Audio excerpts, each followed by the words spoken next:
SpongeBob second season, SpongeBob second season, retrospective.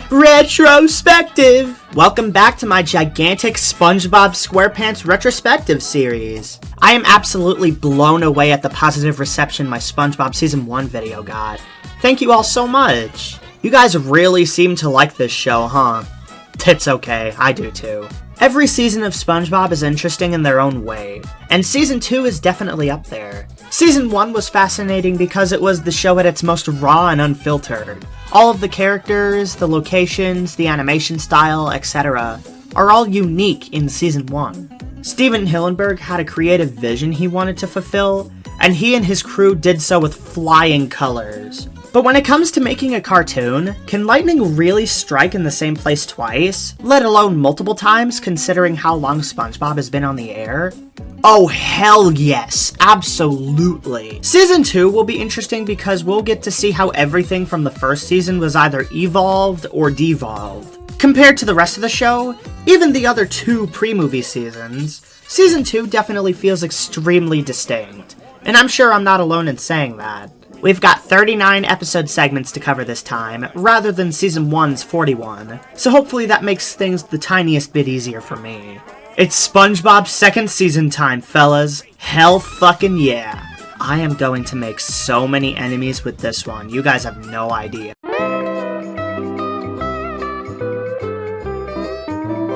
Look with your eyeballs. You don't need me to tell you that the animation looks different. Unless you're a blind person watching this video, for some reason, you can clearly see that the show is no longer animated with cells. Rather, from here on out, the show is digitally inked and painted, and it definitely looks way cleaner. There is certainly a rustic charm to the way Season 1 looks, but most other seasons of the show look great in their own ways too. The transition is really seamless here. It looks really nice. Something else about the show that people don't really acknowledge that much is that the crew for this series is a giant revolving door, always changing up members no matter how minor. Writers such as Steve Fonte, Peter Burns, David Fain, and Anio Teresen Jr. mostly only ever worked on the first season and never really returned. One of the new writers we got in their place, starting with Your Shoes Untied, is Walt Dorn, a guy who mostly exclusively worked on Season 2 only. This guy is a Chadpole by default because he voices the villain in Shrek 4, which is, again, my favorite Shrek movie. I should probably talk about the episode itself, huh? It's good. Standard, but good. The standout scenes here are the really catchy song and the scene with the Flying Dutchman. The monkey! 7 out of 10, number 25 on my ranking. Your Shoes Untied is more interesting due to everything surrounding it, rather than the actual episode itself, but it's still an enjoyable watch. Pretty good way to start Season 2. What's next?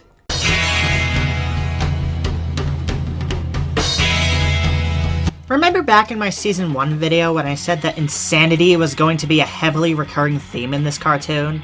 Yeah, I was not kidding. Only 2 episodes into the second season and this shit is already being brought back. Basically, Mr. Krabs gets severely injured and leaves Squidward in charge of the Krusty Krab, but Squidward uses this as an opportunity to take the day off, where he becomes increasingly paranoid that SpongeBob is going to fuck things up.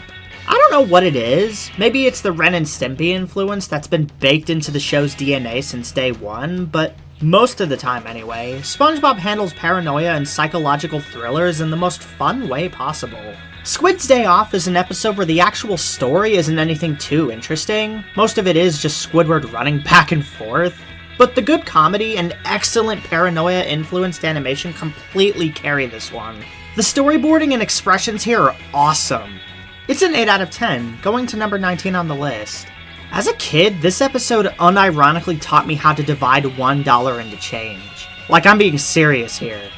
Who says SpongeBob can't be educational at times? SpongeBob, you can't beat me!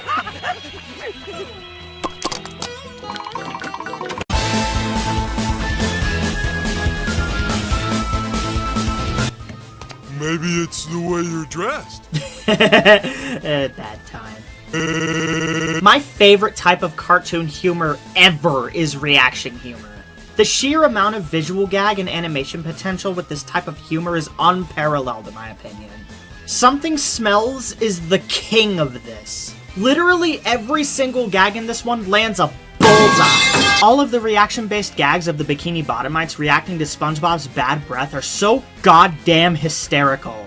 From the two fish who hook themselves, to SpongeBob's rancid breath forming a bowling ball and knocking out a group of fish, to the guy who goes, the slapstick here is excellent. I live for this shit. Even the non-visual gag and animation-based humor, such as the scenes with Patrick, are also so good. The Ugly Barnacle is a classic for a reason. This is also the first episode of the entire series to be worked on by C.H. Greenblatt, who would be Aaron Springer's new writing and storyboarding partner throughout most of the rest of Pre-Movie. These two together constantly produce some of the best and most iconic episodes of this entire era. And if Something Smells is anything to go by, we're in for some great stuff. 10 out of 10, number 7 on the ranking. To my knowledge, this is also the first episode where SpongeBob racks up a huge body count, and it's definitely not the last either. This yellow bastard is the most dangerous creature alive. What the fuck?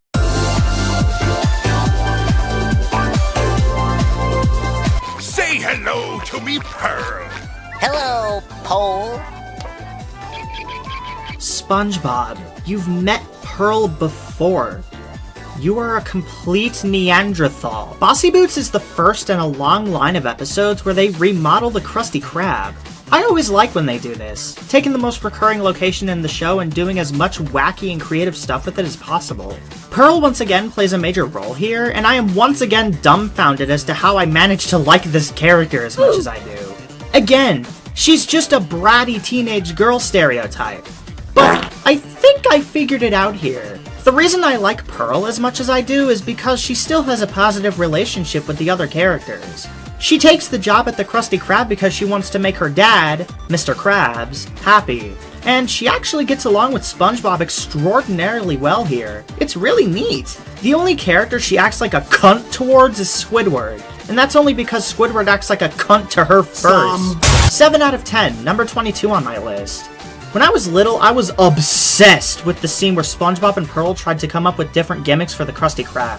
I always wanted to see what would happen if they made the Curly Krab into its own episode.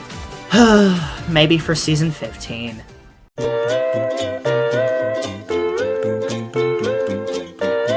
I'm gonna be Frank. And now I'm gonna be Luke. And now I'm gonna be honest. Patrick-centric episodes are rarely ever some of my favorites. Nothing against the dude at all. I love this stupid starfish a lot. It's just that a lot of Patrick's episodes, especially in the post-movie era, revolve around Patrick being an asshole as the conflict. This wasn't his character at all in Season 1, minus one episode, so I don't know why they ran with this for so long. Thankfully, like Valentine's Day, Patrick's motivation here is actually extremely understandable. I feel like the conflict of Patrick mimicking SpongeBob's every move should be really annoying, but honestly, because we know that Patrick is jealous of SpongeBob, as well as just looking up to him in general, it comes across as really sweet and adorable. Big Pink Loser is also really solid in the comedy department too. This is the one where they talk about defeating the giant monkey man and saving the 9th dimension after all. I want to defeat the giant monkey man and save the 9th dimension! Me too! But that sounds a little hard. 8 out of 10, number 18 on the list. This is the second episode in a row where the premise is one of the characters working at the Krusty Krab. This is a semi-recurring premise we're going to see a few more times throughout the show, with Big Pink Loser being one of the better ones. Now you try. First get a jar. Patrick, that's a gun. Yes.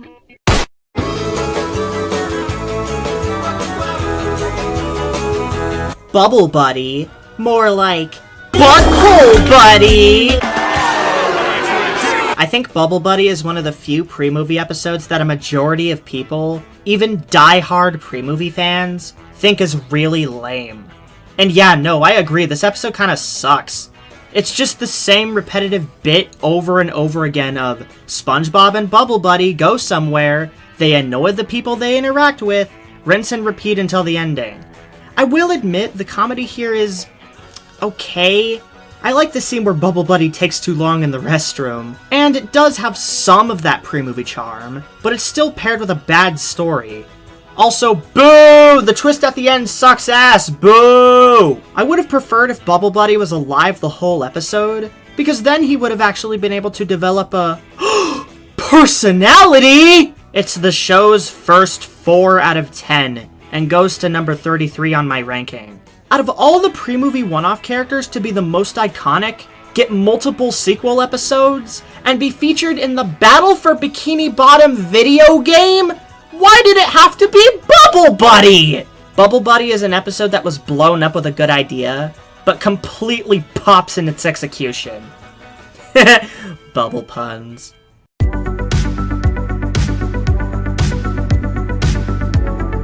The ending is one of, if not the most important part of a story. It's the last time you see your characters in a situation and what they're up to. You have to get it right if you want your audience to be satisfied with your product and want to see more of it. I'd argue it's more important than the opening in a way. Basically what I'm getting at here is the ending for Dying for Pie sucks and kind of ruins the entire episode. And that really, really blows because the rest of the episode is genuinely some of the best material in the entire show. Seeing Squidward actually feel guilty for once and legitimately want to spend time with SpongeBob on what he believes to be his last day on Earth is very touching. The scenes with them spending time together are really funny, SpongeBob and Squidward have a great dynamic as always, and it's honestly kind of dreadful seeing how there's a ticking time bomb aspect to this story. And SpongeBob's speech at Jellyfish Fields is really sweet. Not to mention the colors and visuals here are breathtaking. It could have very well been my favorite episode of the entire show. It had literally everything going for it. But no, of course, we had to have a quote-unquote subversive comedy ending where Squidward is actually mad that SpongeBob didn't die, and SpongeBob for some reason never ate the pie, even though we see him licking his fingers in an earlier scene as if he ate the pie? Spoilers for later in the video, I guess, but this ending kind of summarizes one of my biggest problems I have with Season 2. Sometimes when this season tries to put comedy and being subversive over having an actually good story, it comes across as extremely try-hard. Not to mention it makes Squidward look genuinely awful here. This could have been a 10 out of 10, but the ending bumps it all the way down to a 7 out of 10, going to number 21 on my list. 21? You stupid! I don't even like pie, so maybe this is just a blessing in disguise. Let's eat. Oops.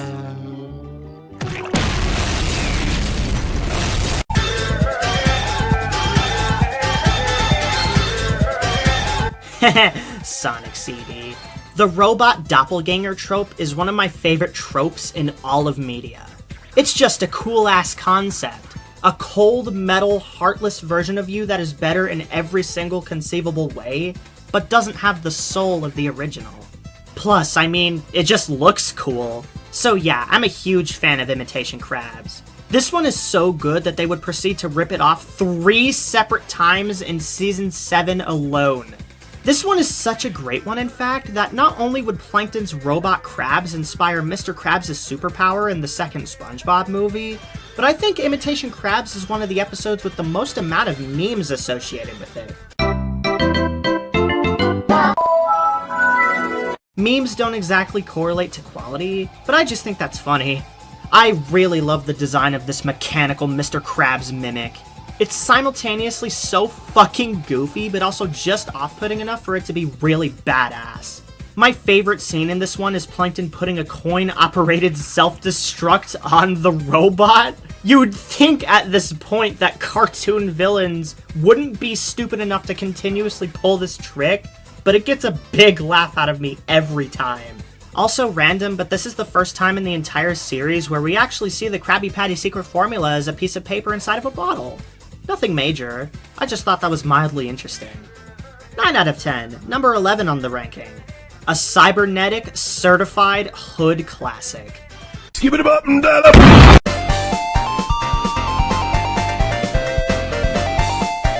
What the bug? What the bug? What the bug? I personally have a huge phobia of bugs, spiders specifically. I hate those bastards. Yeah, I could not for the life of me tell you why the extreme bug close-ups here didn't scare me as a kid, when it scared so many other people. I think you guys are just pussies, honestly. Wormy is one that I often forget exists, even though I probably shouldn't. It's another episode we can add to the bug-sized pile of ones that only work because of the show's setting. Having Sandy's pet worm, Wormy, transform into a butterfly and wreak winged havoc on Bikini Bottom, with the sea creatures thinking Wormy is some kind of horrific monster. I mean, you're not wrong. Bugs are demonic hellspawn sent from the depths below to consume our flesh. Just look at mosquitoes. Also, why does Sandy have so many non-anthropomorphic surface world pets in her tree dome anyway? We never see them again, so like, did she eat them off screen? Weird as hell rodents? Anyways, 7 out of 10, number 26 on the list. SpongeBob and Patrick's bond with Wormy is so wholesome. Heyo! It's the funny Mr. Krabs frame! Look! The funny! The funny! Let's use the secret entrance. Hello.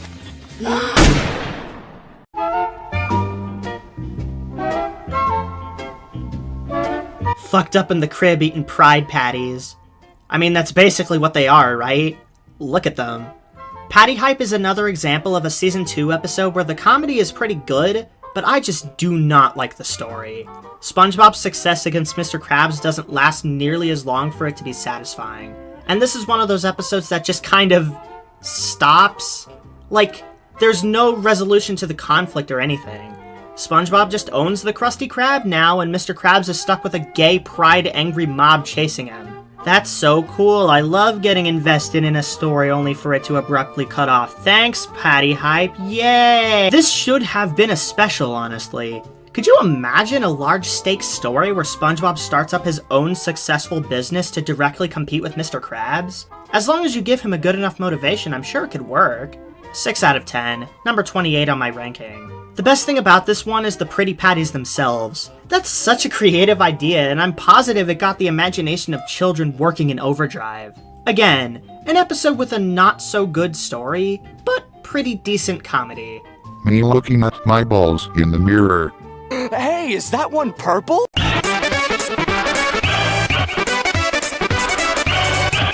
Oh no, not Grandma's Kisses. Kill me. Grandma's Kisses just makes me depressed.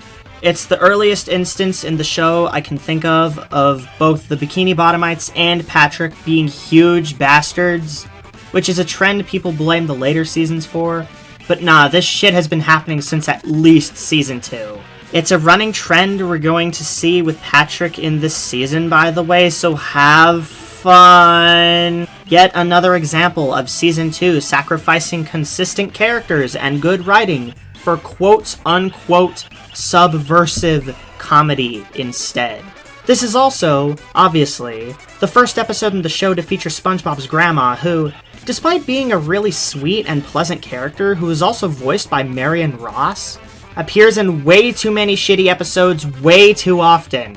I do like the moral of just because you're an adult doesn't mean you have to leave quote-unquote childish things behind, like getting affection from your relatives, but I don't know, man, it should have been handled in a much more tasteful way. And I love my grandma! Is this really an insecurity people have?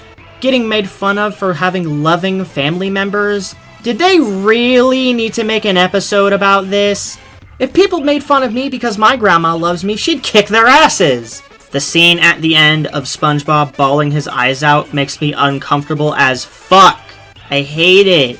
If you want to watch something SpongeBob related with this exact message done better, just watch the first SpongeBob movie instead. Or a future episode from Season 13 that we will get to way later. 2 out of 10. Number 38 on my list. My least favorite episode of the entire show so far. Wait. You're telling me this isn't the worst episode of Season 2? Oh, Neptune.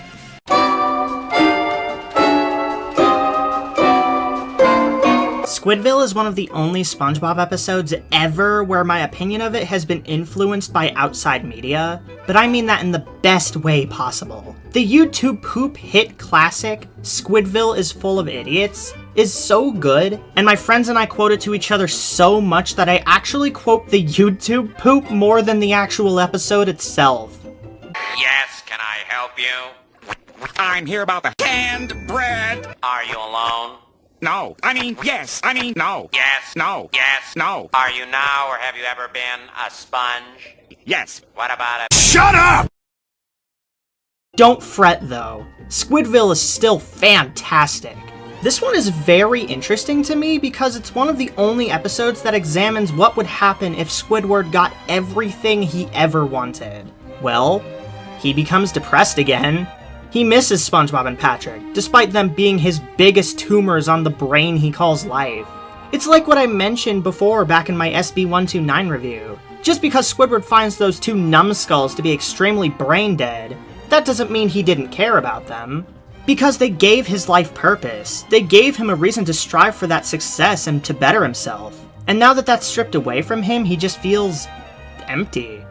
This episode's kind of sad, honestly. And I don't mean that in the pretentious YouTuber video essay way either. Yeah, the undertone of realizing that the perfect life is actually extremely unfulfilling and meaningless and tedious is depressing. But it's presented in such a comedic way that it's not really that dark at all. Everything in Squidville is comedic. This is one of the funniest episodes of the season just for the "Hey, that's not funny" scene alone. 10 out of 10, number 5 on the ranking. I also like how half of these octopus people sound like Squilliam, even though by this point Squilliam hasn't even been introduced to the show yet.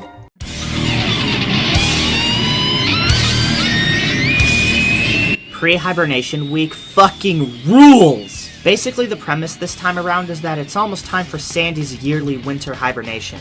So SpongeBob offers to spend as much time with her as possible before then, getting roped into doing a bunch of ludicrous extreme sports activities. But halfway through, when SpongeBob can't take it anymore, he hides, resulting in Sandy freaking out and rallying everyone in Bikini Bottom to find him. Finally, a 10 out of 10 Sandy episode. Oh shit, did I accidentally spoil the rating for this one? Well, yeah, it's a 10 out of 10 and goes to number 2 on the list. Yeah, it's that good. And do you want to know why, dear viewer? Do you really want to know why Pre-Hibernation Week is my second favorite Season 2 episode and one of my favorites of the entire show? It's just so gut-bustingly hilarious from start to finish. This is not only the funniest episode of Season 2, but it's the funniest episode of the entire show so far. This might be the one with the highest joke per minute ratio so far. Every scene has at least 4 good laughs in it. SpongeBob raking the leaves with really tiny rakes, SpongeBob turning into a snowman, Sandy's fly fishing joke, Gold Team rules, at least I still have my personality, literally every single line of dialogue at the Goo Lagoon scene, and the storyboarding and facial expressions on Sandy especially. Look at Sandy! She looks so stupid. I mean, she always looks stupid, but still. Pre-Hibernation Week is one of those episodes I would call the gold standard for SpongeBob comedy. Phenomenal. Also, damn, young Aaron Springer was hot! Yeah, that's him on the drums. He must have been a catch back in the day. Jesus Christlet. SpongeBob's gone missing!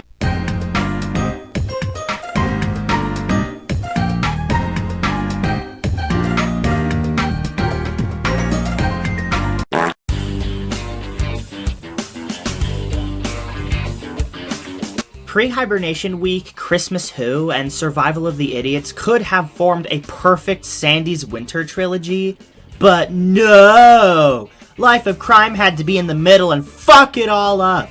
You and your actually pretty decent On the Lamb story and admittedly good comedy. I like the fire underwater bit. That's a good self-aware gag.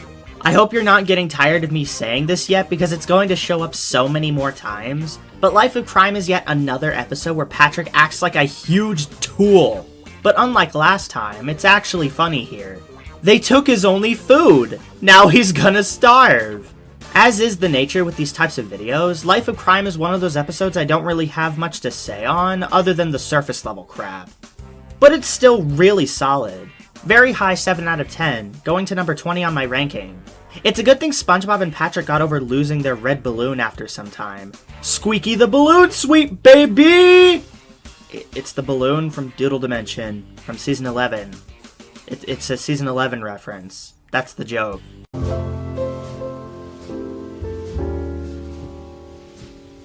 As is a given with almost every cartoon, here we have our obligatory Christmas special. When one of the most wholesome characters in entertainment history decides to celebrate Christmas for the first time, it's definitely going to result in something magical. This underwater flavor of a millennium-old tradition is one of the most charming I've ever seen. First of all, it's the first episode to introduce Patchy the Pirate and his sidekick Potty the Parrot. What is basically just Pirate Tom Kenny's cocaine-fueled happy hour, Patchy is SpongeBob's in-universe biggest fan, having a huge obsession with the little dude. Patchy and Potty are two of my favorite characters in the show, and having their own segments in a lot of the 22-minute specials has become a tradition at this point. As for the SpongeBob segments, we follow the story of Sandy informing SpongeBob about the festivities of Christmas, to which afterwards Sandy just kinda screws off and, I don't know, gets hit by a tractor off screen or something. And SpongeBob rallies up Bikini Bottom to join in on what will be known as their first ever Christmas. Squidward, acting as essentially the Grinch of the story, believes Christmas to be a bunch of bullshit and spends most of the episode avoiding the celebration until he is actually proven right when Santa doesn't show up. Squidward then mocks and teases SpongeBob for having faith in what he believed to be a bunch of hooey, until SpongeBob gives him a gift, warming his heart to the point of a meltdown. Squidward then realizes that Christmas isn't about the milk and cookies or the presents or all that. It's about the spirit and the cheer of the occasion. So, in one of the show's most heartwarming sequences, Squidward dresses up as Santa Claus to make SpongeBob happy, and ends up giving away all of his possessions to the citizens of Bikini Bottom. If you couldn't tell by now, this is by far one of the episodes with the most heart put into it.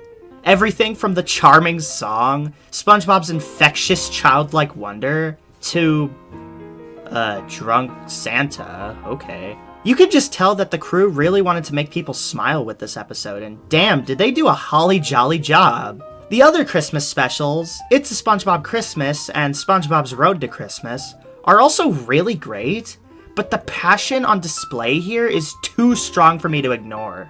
10 out of 10, number 1 on my Season 2 Christmas tree, and in my top 10 for the entire series. This is a Christmas special I make my mission to watch every single year. Okay, boy, my demands, letter is ready to go. Great, Mr. Krabs. What did you wish for? A pony.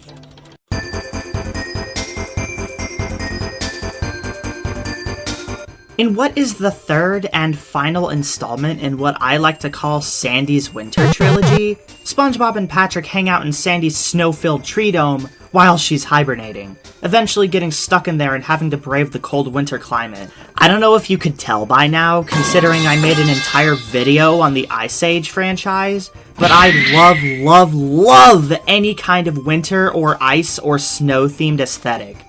Winter-themed levels in video games, and winter-themed episodes of cartoons are almost guaranteed to always be some of my favorites ever. Survival of the Idiots is obviously no exception to this because it was written and storyboarded by Aaron Springer and C.H. Greenblatt. Remember when I said that these two were pre-movie's Golden Boys? Yeah, no duh. The snowy aesthetic here is one of my favorites created for any episode in the entire show. It's kind of a pizza delivery situation here where you know you have some phenomenal characters on your hands when you can plop them in the middle of a desolate frozen tundra and they still manage to make the best out of it. Sandy's also here, of course, but now she's an r/chonker who's wanting to kill SpongeBob and Patrick in her sleep. It's some of the best comedy of the entire season. Hi there, SpongeBob. My name is Pat-Back. Ha! That is really disturbing. 10 out of 10. Number 3 on my ranking. Really funny how all 3 episodes of Sandy's Winter Trilogy are my 3 favorite episodes of the entire season. I'll leave this one off with a fun fact. According to writer and storyboard artist C.H. Greenblatt, the reason why SpongeBob and Patrick don't wear their water helmets throughout most of the episode is because the storyboard artists genuinely just got lazy and didn't want to draw them. That is perfect. I love this one so much. Kill me.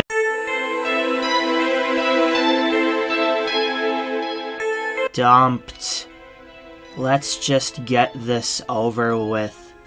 Why do Gary episodes suck so much? This is like only the second one and both of them suck balls. Dumped is another example of an episode that makes me extremely uncomfortable, probably because of its miserable tone. And its miserable tone isn't even in service of a good story either, like it was in Have You Seen This Snail? An actually good Gary episode that we'll get to later. Everyone talks about this all the time, but the reason why this episode is so abominable is because of you-know-who. It starts with a P. Patrick.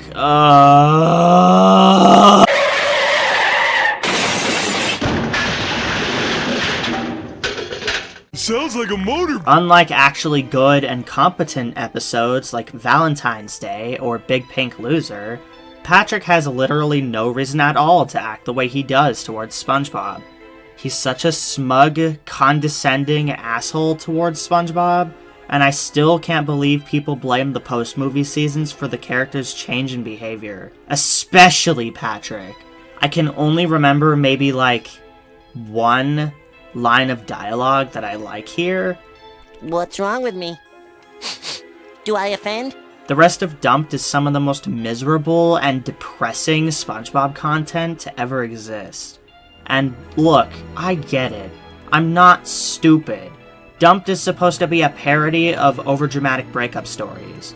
But this, once again, proves my main issue with Season 2.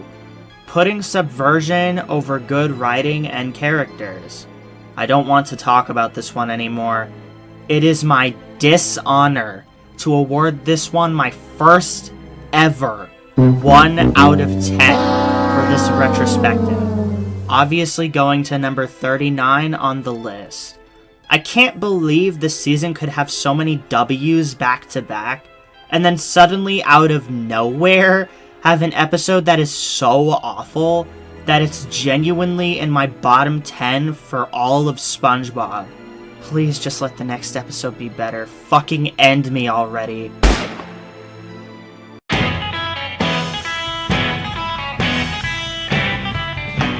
Oh, thank God, an actually good one. Here we have the first and only major boating school episode of Season 2. No Free Rides is another one that actually has a few firsts, actually. Numero uno. It's the first episode to drop any kind of hint that Mrs. Puff is a dangerous person, with a secret past that not even any of the other main characters know about. This is the spice to her character that I really like a lot. Again, she's just really two-faced, and it makes for some extremely entertaining character interactions and episodes in general. And letter B. This is the first time we see the painting in a painting inside Mrs. Puff's house. This is a semi-running gag that we'll see at least a couple more times in the show. It probably represents how Mrs. Puff's psychologically tormented or some stupid weird shit like that, but I just think it's a funny, subtle visual gag. Speaking of funny, yes, this episode has a lot of the funny. And unlike certain other examples this season, it is both funny and has an entertaining story. Wow, Season 2, did you hear that? You can do both! 9 out of 10, going to number 15 on my ranking. Double kill. Triple kill.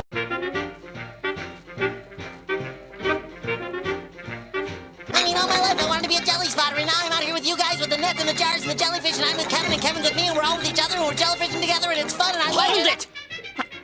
Ayo, another jellyfishing episode, nice! Here we're introduced to Kevin the Sea Cucumber, a quote-unquote jellyfishing expert who's actually just a huge asshole and is only part of his Jelly Spotters Club for the fashion. Unlike a certain other character from a certain Season 1 episode that a certain reviewer will not mention to you, Kevin is funny as hell. He is just such a bitch, but a funny bitch.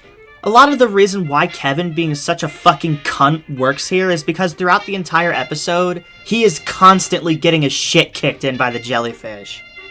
Wait, jellyfish don't have legs, so I guess he gets his shit stung in? That doesn't roll off the tongue nearly as well. I'm not funny. Out of every recurring location in the SpongeBob universe up to this point, Jellyfish Fields definitely got the biggest upgrade after the animation switch. It looks so pretty here! And this is an upticking trend we're going to see get better as the seasons evolve. Very high 8 out of 10, it goes to number 17 on my list. I'm Your Biggest Fanatic is another one that's so iconic that the King Jellyfish who appears here actually becomes a boss in the Battle for Bikini Bottom video game. I may personally prefer pickles to cucumbers, but this cucumber is pretty cool. Even if he is a prick.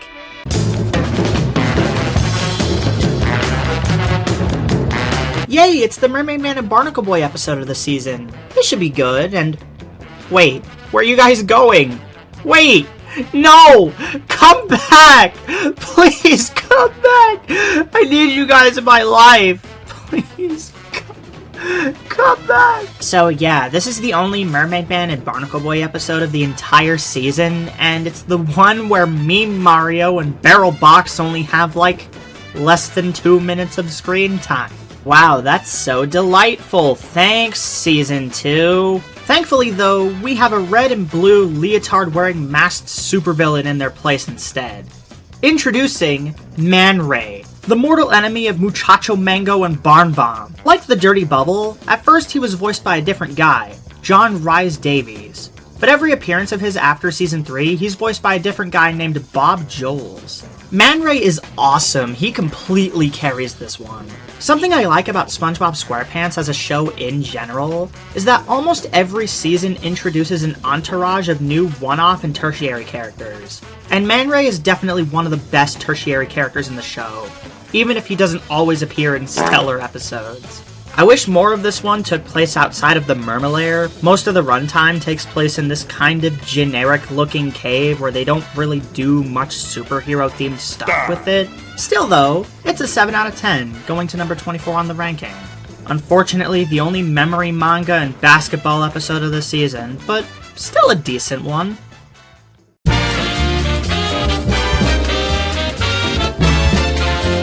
Oh no, we're at Squirrel Jokes already? This one is just the racism episode.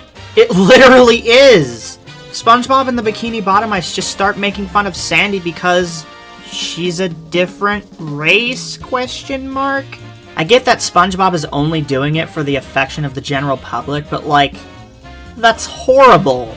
I get what this one is going for, basically the lesson that it's okay to make jokes at your friend's expense, but not as long as it goes too far. But it's not like it says anything poignant or deep about racism other than that it's bad. I don't know, even here it feels extremely out of character for SpongeBob.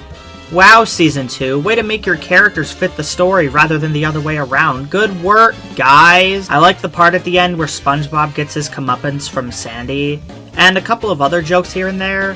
But otherwise, 5 out of 10, goes to number 32 on the list. You guys can argue in the comments whether or not this episode is actually a metaphor for racism. I am completely staying out of this one.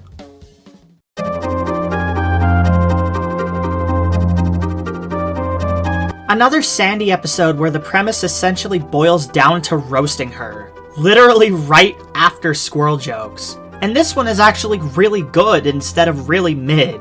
Neato. I think the reason why this one works and Squirrel Jokes doesn't is because this one feels more like SpongeBob and Sandy getting into a legitimate childish argument, rather than SpongeBob just straight up being an insensitive jackass for Twitter clout. Outside of reaction-based humor and visual gags, another one of my favorite types of humor is roasting humor, and Pressure has a lot of that. Most of this one is literally just SpongeBob and Sandy roasting each other, and it is wonderful. Like, yeah, SpongeBob, you're right. Sandy is kind of a loser, isn't she? I kid. Also, unlike Squirrel Jokes, this one gets really creative by the end, with SpongeBob and his friends going up to the surface world for what I believe to be the first time in the entire series. This is actually one of those times where Season 2 is subversive in a good way. Instead of the conflict being that SpongeBob and his friends can't breathe on land, It's literally that they just get attacked by seagulls and Sandy has to beat the shit out of them in order to save the day. And hooray, the conflict is over, apparently. 9 out of 10, number 14 on my ranking. Really hilarious one here. Give me that. They don't call me Cheeks for nothing.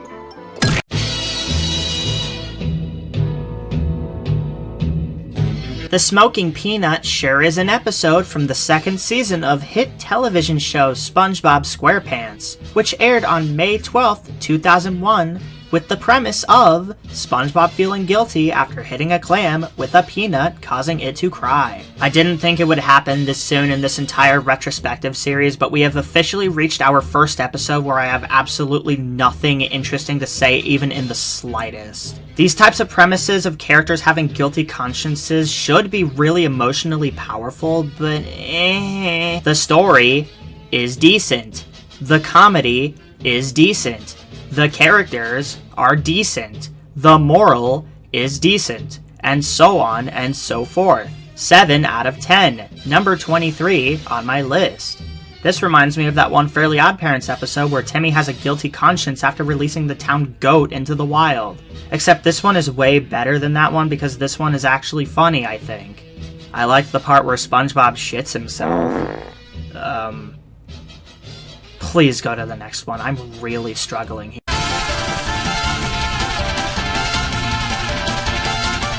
Oh, fuck me clockwise. When I said I was going to make enemies with this particular video, I was not jesting.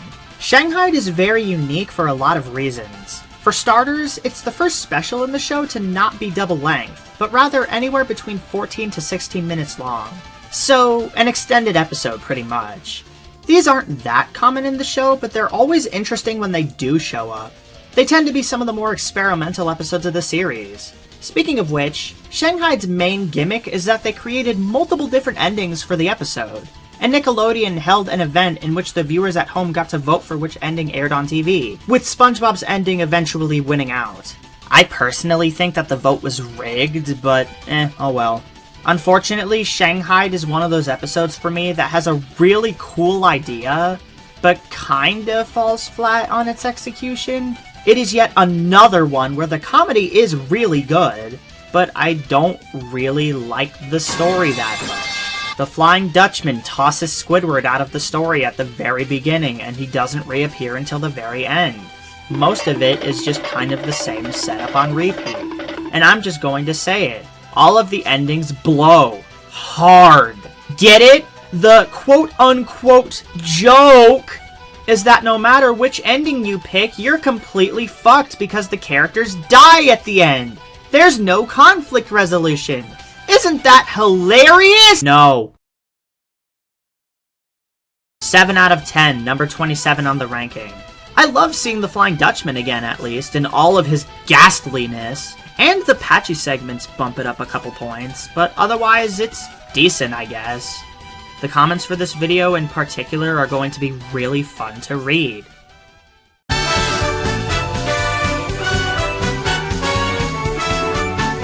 Get in the tub! Get in the tub! In the tub! In the tub! I know I've been bitching a lot throughout this video about how Season 2 sometimes tries and fails to subvert expectations, but Gary Takes a Bath does this in the most positive way possible. It subverts my expectations because Gary episodes so far have usually sucked hairy cock. But no joke, this might be my favorite Gary episode of the entire show.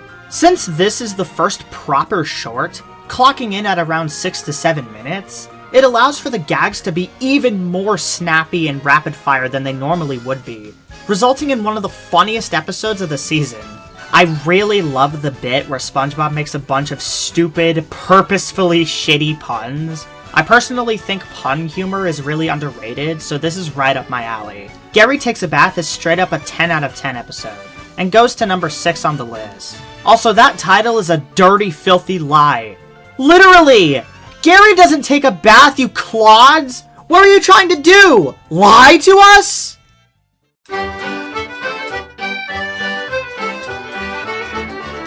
Subverting a trope or a story idea doesn't fucking work if you just do the trope verbatim and maybe change, like, one thing about it.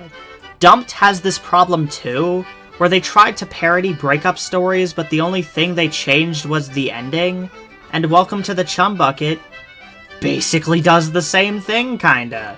Basically, after Mr. Krabs loses SpongeBob's contract in a bet against Plankton, SpongeBob is forced to work at the Chum Bucket, where Plankton tries to get the Krabby Patty formula out of SpongeBob.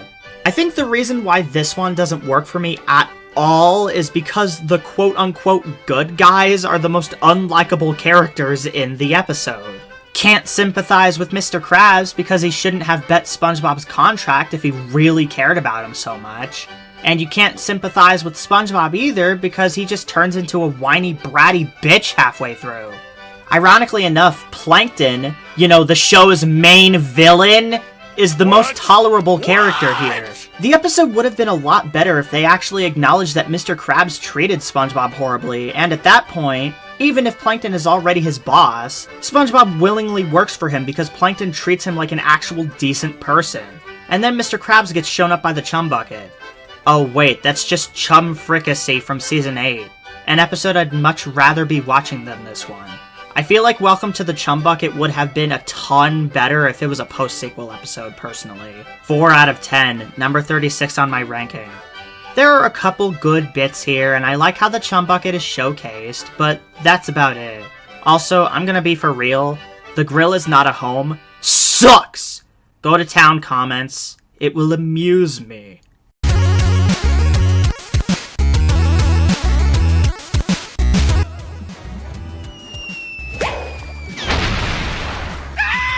Now here's a sight for sore eyes. From the pencils of Walt Dorn, Paul Tibbitt, and Meriwether Williams comes Frankendoodle, an episode that features what is probably the most popular pre-movie one-off character, Doodle Bob. This Scribblenauts OC not only has a goofy odd design that is oddly kind of adorable in a way, but he ended up becoming so popular that he inspired his own SpongeBob video game. Not only does the appeal come from the wacky doppelganger trope that I mentioned back in Imitation Krabs, but a lot of it also comes from this episode's wickedly creative premise. I think most people are just fascinated by the superpower of being able to draw anything to life at will. It's an artist's dream come true, and I think more pieces of media should give this concept a try. This one gets extremely inventive during the climax with SpongeBob and Doodle Bob's drawing battle. This honestly kinda goes hard, I'm not even gonna lie. Frankendoodle is a 9 out of 10 and goes right to number 8 on my list. It really goes to show that when you put pencil to paper, you can really create anything. Oh no, it's Doodaloo!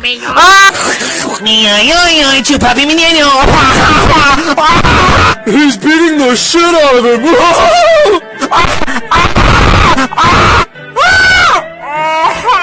It's about drive, it's about power. Free NBA Youngboy! Ah!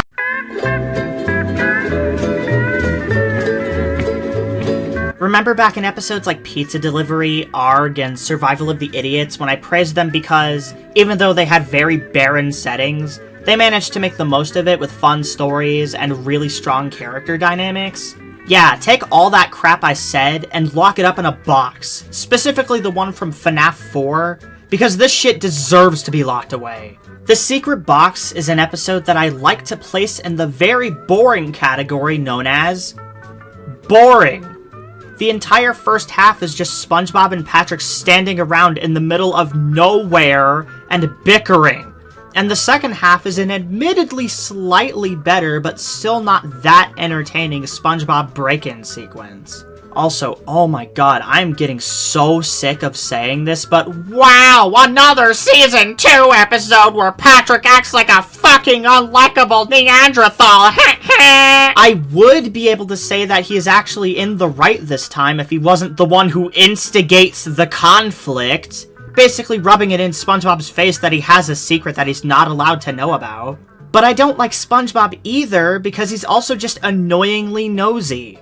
I have no one to root for. Spectacular! I think it's really telling when this is the only 11-minute episode in the entire show where Tom Kenny and Bill Fagerbakke are the only two voice actors. 3 out of 10, number 37 on the ranking. Is this really all that people care about in SpongeBob? Just the dialogue humor? Nothing else? I love SpongeBob because of the really wacky art style, the colorful and fun cast of characters, the variety in its humor, the extremely creative setting, and the impact it had on my life in general. Sorry I don't like an episode where half of it just consists of two characters standing in one spot. One thing I will say that I actually liked, though, is the fact that the premise for this one was based off of the fact that creative director Derek Drymon had his own secret box as a kid, and so the crew basically wanted to make an episode making fun of him. That is really wholesome, really funny, and really fucked up all at the same time.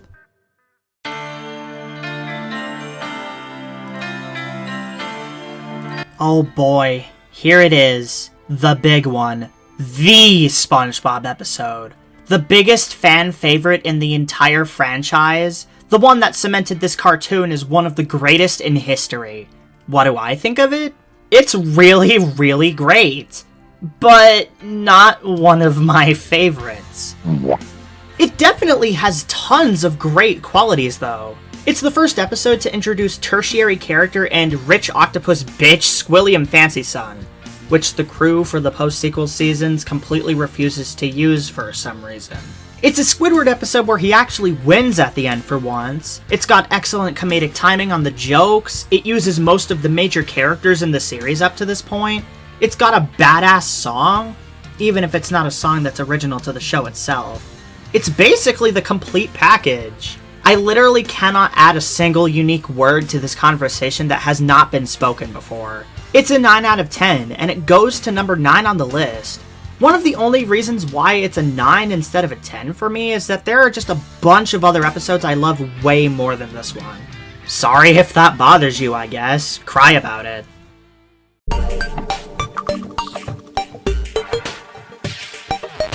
Some of the best SpongeBob episodes are also some of the darkest ones.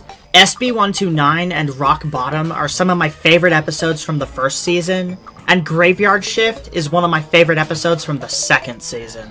As someone who has had to work many a closing shift at Dollar General, this episode captures the eeriness of that atmosphere exponentially well. I absolutely adore the differences in the nighttime backgrounds in this one, with the dark green skies and the misty backgrounds. Perfectly adds to this episode's creepy tone. Honestly, this is one of the episodes that feels the closest to being a liminal space. They nailed the aesthetic here perfectly. The most memorable part of Graveyard Shift, though, is the hash-slinging slasher. A character that is so iconic and beloved that even though he only appears in the last 30 seconds of the episode, people dress up as him on Halloween. You absolutely know your cartoon has made it when people start gassing up the most minor of minor characters. Graveyard Shift is a 10 out of 10, going to number 4 on my ranking. Also, if one of the names in the opening credits looks familiar to you, that's Dan Povenmire, aka the co-creator of Phineas and Ferb and Milo Murphy's Law. He only helped write a very small handful of episodes for this series, but the fact that one of them is one of the most loved episodes of all time should say a lot. There was the lights, and the phone, and the walls will ooze green slime! Oh, wait, they always do that.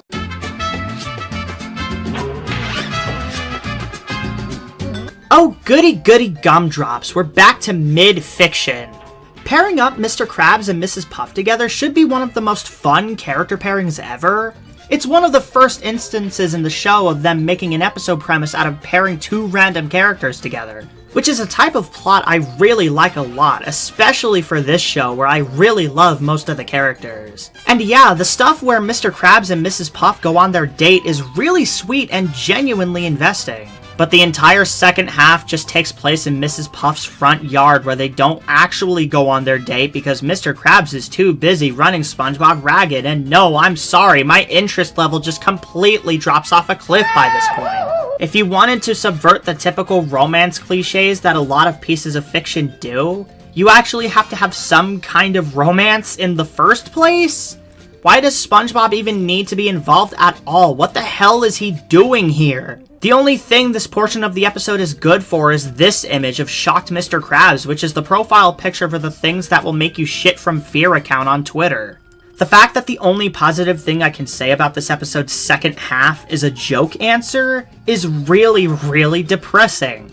6 out of 10, number 29 on the list. I'm so glad that the post-sequel seasons made Mr. Krabs and Mrs. Puff an official couple again, because it results in episodes about their relationship that are much, much better than this one. Yeah, I said it.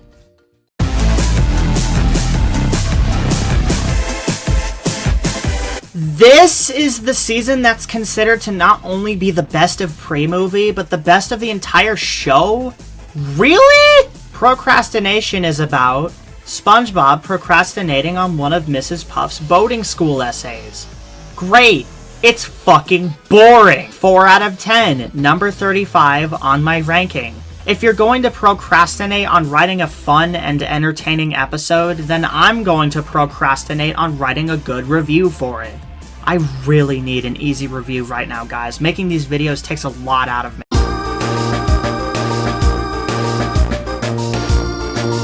Wow, there are so many episodes in this season that I just do not like. What the hell? This is one of the only times I can recall where the SpongeBob community can unanimously agree on something for once. That being, this is one of Patrick's worst appearances in the entire show.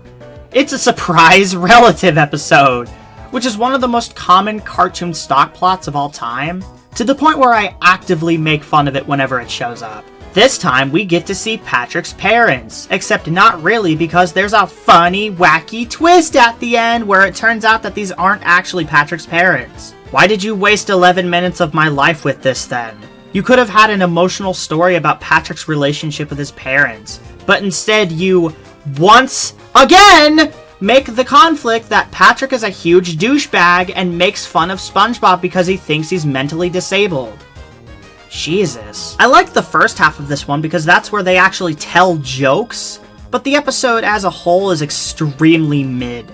Oh wait, you know what that means? Oh my god, it's Midword. That's right, it's this season's Midword episode. 5 out of 10, number 31 on my list. Everyone give it up for Midword.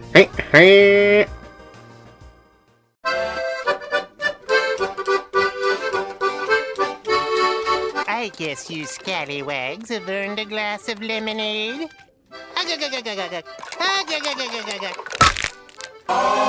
Oh, thank this season really needed a positive shot in the arm.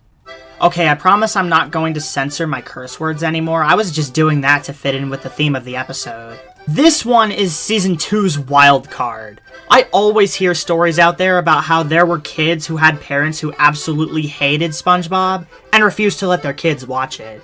If you couldn't tell, I was not like that at all. If anything, my parents really loved the show too, and would often watch it with me. I can only imagine that an episode like this, where the entire thing is literally just censoring cuss words, only stoked the fires of these no fun allowed parents. Sailor Mouth is absolutely hilarious. The ways they manage to censor the cuss words are both really funny and really creative. I know this is a cliche saying at this point, but I can't believe they managed to get away with this. 9 out of 10, number 13 on the ranking. Sailor Mouth is another one that is so good that the Loud House would proceed to basically rip it off several years later. What a fucking shit show. You're less than Pluto, not even a planet. When you hear my voice cry, you go to Also, we have official confirmation out there that there is a uncensored version of this episode floating around somewhere in Nickelodeon Studios. We need that. Now! Fuck, fuck, fuck, fuck, fuck, fuck, fuck, fuck, fuck! Penis! Penis! Pussy! Pussy! Dick! Dick! Dick!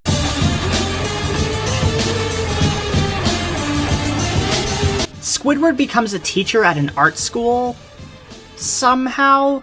And SpongeBob is the only student who ends up joining his class, where Squidward becomes extremely jealous of his artistic talents. The setup for this one is extremely repetitive. It's just Squidward gets mad at SpongeBob because he's actually extremely talented and doesn't do things Squidward's way. But when he realizes he can become famous off of SpongeBob's art, he tries to get him back, but SpongeBob does the stuff the way Squidward originally wanted to, which makes Squidward really mad. Whoa, how wacky! It sucks. I really like Monty P. Moneybags, as well as the voice D. Bradley Baker does for him. Honestly kind of shocked they haven't brought this character back yet as of writing this. 4 out of 10, number 34 on the list. This one doesn't have an artistic bone in its body.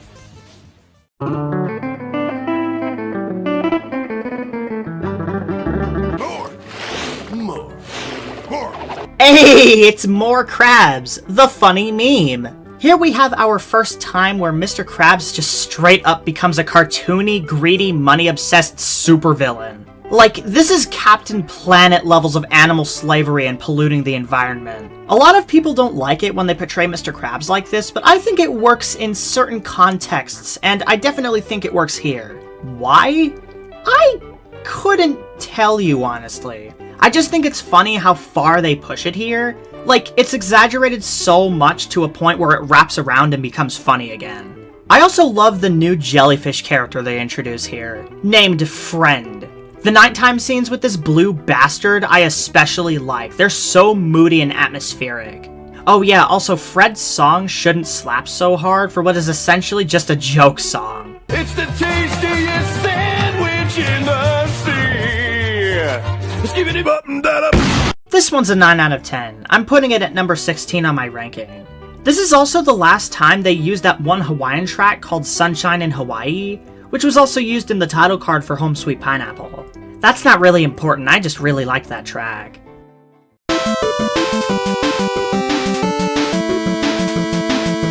This honestly should have been the extended episode of the season instead of Shanghai. There's a lot more storytelling potential with an Olympic Games parody based off of cooking. Even the Fairly OddParents did it, and it turned out really good in that show too. The Fry Cook Games is completely carried by how much I love the premise. It is genuinely one of the most creative episodes of the entire season. The petty rivalry between SpongeBob and Patrick is actually done really well, and gives the episode some tension. And the epic as shit wrestling match they have towards the end is probably some of the most gay tension they've ever had. Also, yes, Sandals! I am aware I got something wrong in my Season 1 video. In the Walking Small segment, I mentioned how that episode was the only one about Plankton not trying to steal the formula up until Season 5, but the Fry Cook Games exists, which is more so just about Plankton's rivalry with Mr. Krabs. Oops. 9 out of 10. Number 10 on the list.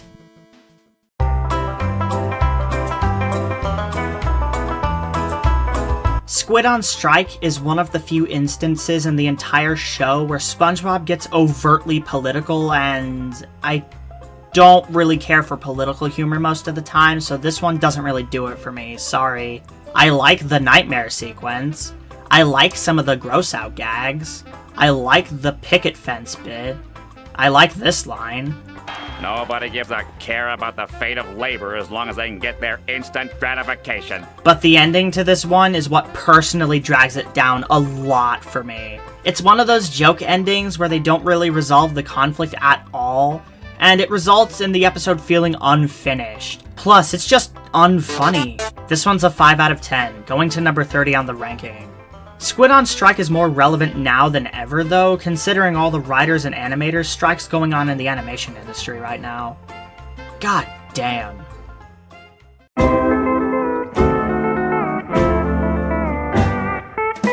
Season 2's finale is infinitely better than Season 1's finale by a country mile.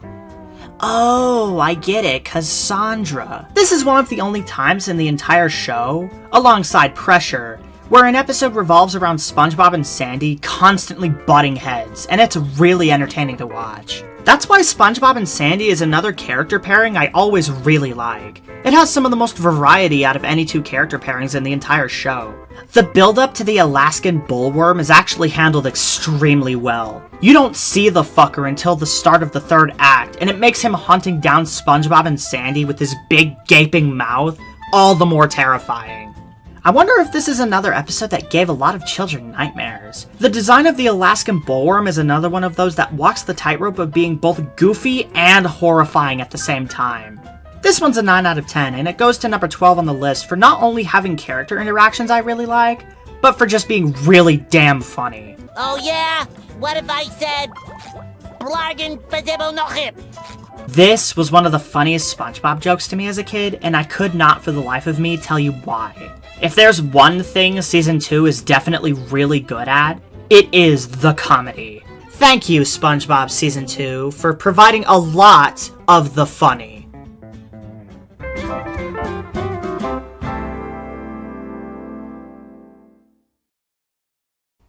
Hey guys! So you've made it to the end of another SpongeBob retrospective. Congratulations! I'm recording this really early in the morning, so if, I sound really nasally, I apologize. I just woke up. But I figured, might as well record the ending segment right now. But yeah, Season 2, despite how negative and bitchy I was at certain points in the video, I do think Season 2 is quite good. I still, don't think I don't like Season 2 just because there are, quite a large handful of episodes I don't like. I do like Season 2. I mean, for crying out loud, there are at least, there are, multiple episodes in the season I gave, 9 and 10s, so that's gotta count for something, right? It's just, I kind of have the unpopular opinion of not only thinking that Season 2 is the weakest pre-movie season, but also just thinking that there are, quite a few other seasons that are better than it, even outside of pre-movie, which we'll get to those when we get to those, but, the thing with Season 2 for me is that I just think it's the writing, personally, for me, that, puts it at the bottom of pre-movie for me. There are definitely, a majority of episodes that have, quite good writing. Hell, even really good writing a lot of the time. But then there are, those ones where it's, it just comes across to me as, really try-hard, oh, they're, trying to subvert your expectations with these wacky twists and these wacky subversions of, tropes you've seen a million times. Welcome to the Chum Bucket and Dumped, trying to subvert, typical, love/breakup stories or, separation stories, whatever, but they don't really do a good job because they don't really take the emotions of the characters seriously, which, oh, that's what a parody is. Shut up. No, I know what a parody is. It's just that the writing sucks. Sometimes, I think my biggest problem with Season 2 is that there are a lot of times where they sacrifice characters for comedy, and that, I mentioned at the end of, the Sandy, SpongeBob, and the Worm segment, and probably a couple of other times in the video, that is, Season 2's biggest strength, is its comedy.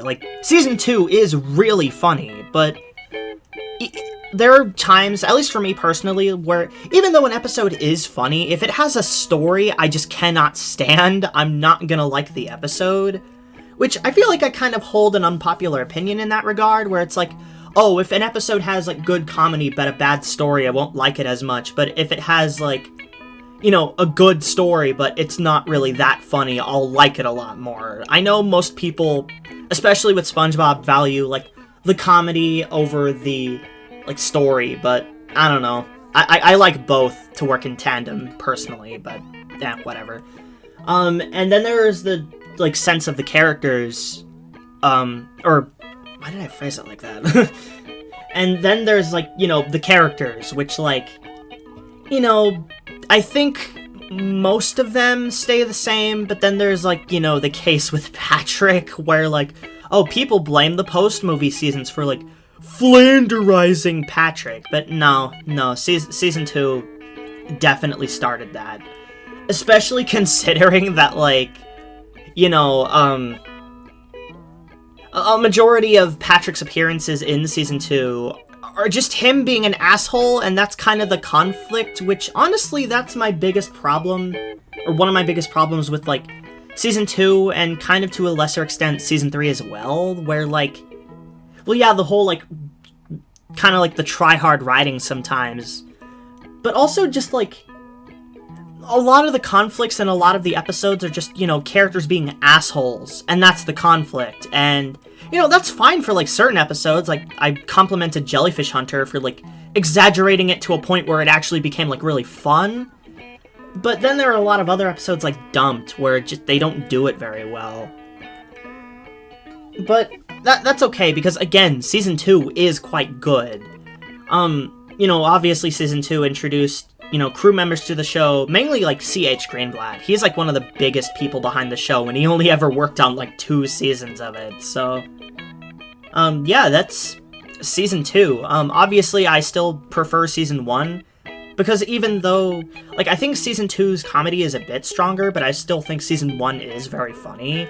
But even then, like, Season 2's bad episodes are worse, and... You know, I just kind of prefer Season 1's whole vibe, personally.